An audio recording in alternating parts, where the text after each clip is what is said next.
As the 2027 general election draws closer, political parties in Nigeria are putting final touches to see that the eligible voters to do their bidding. And if we trickle it down to Adamawa State, the APC, led by Right Honorable Amadou Fintiri, is taking the campaign to the grassroots and every nook and cranny to do the bidding of His Excellency Amadou Fintiri. However, that indeed didn't go down well with some members of the APC who have expressed displeasure over the candidacy of Tijani Galadima. Now, joining me to further this conversation is Sadia Shellen. She's the Senior Special Assistant to the Governor on Art and Culture, and she joins me now to talk some more. Sadia, it's a pleasure to have you on Political Affairs. Thank you for having me. That's right. First of all, having set the premise for the conversation, I'd like to get a view from you what you make of the level of preparations of the APC come 2027 general election. Thank you, Mr. Chris. Well, 2027, the we are getting much more prepared, and campaign is soon going to start. We've not yet started campaign. The ban have not been lifted now, so I think it's going to be a good campaign in a conducive atmosphere because we are one APC and we are united, and together we'll make good things happen. Now, being the Senior Special Assistant to the Governor on Art and Culture, you know what that means? Nigeria as a country is a heterogeneous nation, and Adamawa seems to be a microcosm of Nigeria. Adamawa State has different tribes, different ethnic groups, different tongues, and different religions. But with the coming of Galadima Tijani as the candidate of the APC, of course, you know, it didn't really go down well. What does that speak, or what does that mean to the political environment in the APC? Well, Mr. Chris, you know, in every political space and in seasons like this, most especially from the primaries down to this minute we are now, you know, it cannot go down with everybody because so many people have contested this election. Some were lucky and some are not. But we're still telling them that politics is a game. Politics is a game of a win and a loss. In a scenario of a political cycle where there is a consensus, I think there is no victor and no vanquish because it was a consensus. Both candidates came on a round table and they agreed that we unanimously support this person to go and contest. So I don't think there's anything that is going to bring any religious difference. I understand that some followers it will not go down with some people very well, but this is politics and we cannot shy away from this. Are you invariably dismissing the rumor of an imposition of a candidate on the people of Adamawa State? There was no imposition. Ahmed Tijani Galadima was not just brought in just like that. Number one, he's a citizen of Adamawa State. Number two, he's a card-carrying member of the APC. Number three, in the constitution of the APC, every of political party, a member of the APC that has been a member for more than 20 years is equivalent to a member that has just joined in this minute. So no APC member is more APC member than another APC member. Everybody has his or her own right to vote and be voted for. He came in as a party member, as a son of the soil, as a card-carrying member. He came in to contest. Fortunately for him, the consensus favored him. There was a consensus, not that he was brought in just like that.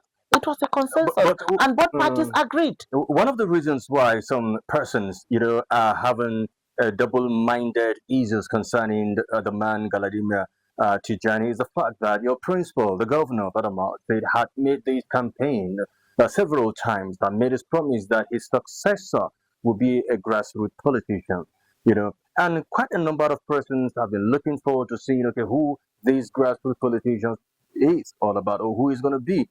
But, you know, like from the blues, Galadima Tijani came in, who had not been a grassroots politician over time. So that indeed has raised some questions and perhaps added to that expression of displeasure by a greater majority of the members of the APC. Well, you're right. He said he was going to bring a grassroots politician. This is an undisputed fact. But he still went ahead to look at who is going to continue with the legacies he has left behind. Ahmed Tijani Galadima, he felt Ahmed Tijani Galadima was the right person to put on board, to bring on board, and then he supported him and endorsed him to be the party's flag bearer because he believed in him and his legacy. All right. Now, I have known you to be an advocate for women. And of course, you've had different fora, seminars with women, and of course, encouraging women regardless of political inclination. Now, Governor Amadou Fintiri, I think he's the first governor in northern Nigeria that has had a deputy who is a woman. And if you look at the 31 local government councils area that we have in Adamawa State, the vice chairpersons are all women. You understand what I'm saying? So expectedly, the 2027 general election running mate for Galadima Tijani should have been a woman. That's what a lot of people are saying. But the fact that, Adamu Kamale was brought in as a running mate to Tijani Galadima, raises certain questions whether or not Governor Amadou Fintiri still has that commitment, to involve women in terms of equality, equity, and inclusivity. Well, I think this time around, the table has changed, has turned around, because the running mate for governor, for His Excellency Ahmed Tijani Galadima is a man, yes, but he was brought in based on credibility. It is not that there are no credible women. There are credible women, but this time around, we said we should. He felt it is better he bring in a man to run with Ahmed Tijani Galadima. Of course, Ahmed Tijani Galadima is coming in to continue with the 35 affirmative action that was that is already on board. Not bringing in a woman as a deputy governor. He is not going to only stand on the 35 affirmation. He is going to run for a 45 affirmation to compensate the women. Yeah. Yes, he is going to compensate the women the more by bringing in more women on board, more female appointees, and this is an all-inclusive government. This is a government for all, irrespective of religious and tribal society we are in. So it's a government for everybody.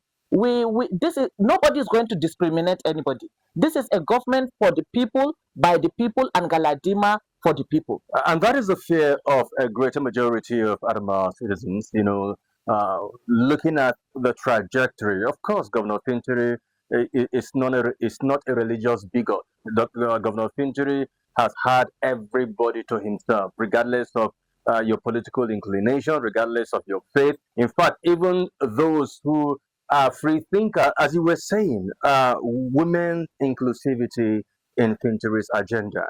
So how have you been able to garner support, from the women's pool to support the movement of Amadou Fintiri? For Amadou Fintiri? Yeah. During the 2023? That's right. Okay.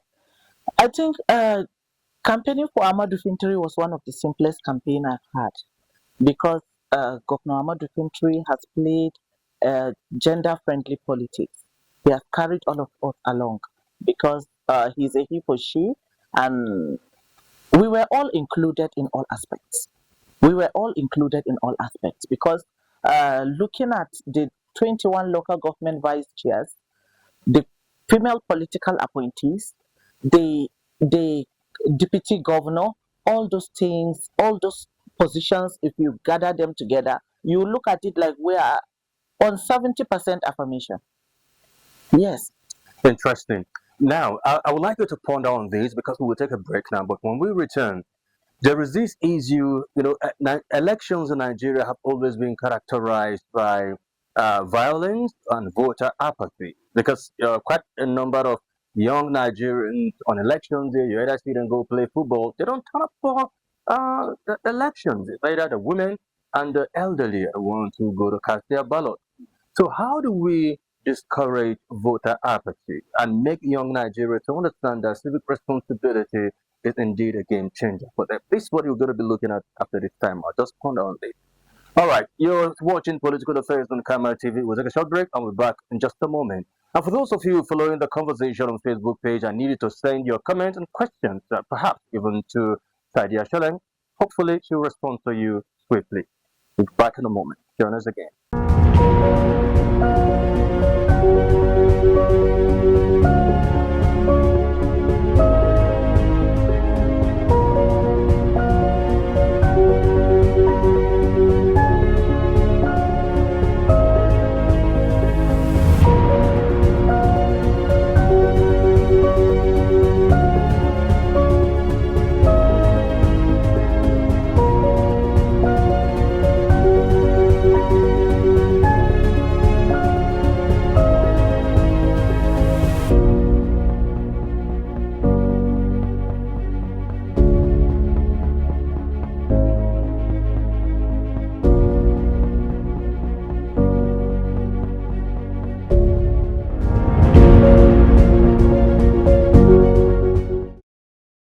All right, glad to know you're there. If you just tune in, you're watching Political Affairs on Camera TV. I have been speaking with Sadia Sheleng. She is a senior special assistant to the governor of Adamawa State on art and culture. Preparatory to 2027 general election is our focus on the conversation today. All right, before the break, Sadia, I asked you this critical question. There has been complaints of voter apathy, not just here in Adamawa State, but it has cut across 36 states of the Federation, including the FCT. And if you ask most young Nigerians, why is it that they don't turn up for elections? They say, oh, even if they come out to cast their ballot, their vote will not count. Mr. Chris, we've had this severally with you. But when we talk about change, we are not talking about change in a sentence, or we are not talking about change as a word. We are talking about change by action. Okay. So our actions are getting our PVCs ready. Whatever we want to change, we cannot just change it by violence. We cannot change it by fight. We cannot change it by force. We can change it with our own actions. That is getting our PVCs ready. Whenever I have called people to make change in the past, you know that I've had series of interviews with you. So I've called people to make change. When we talk about change, what is the change we are having? You cannot talk. This is your right to be voted. To you have the right to vote.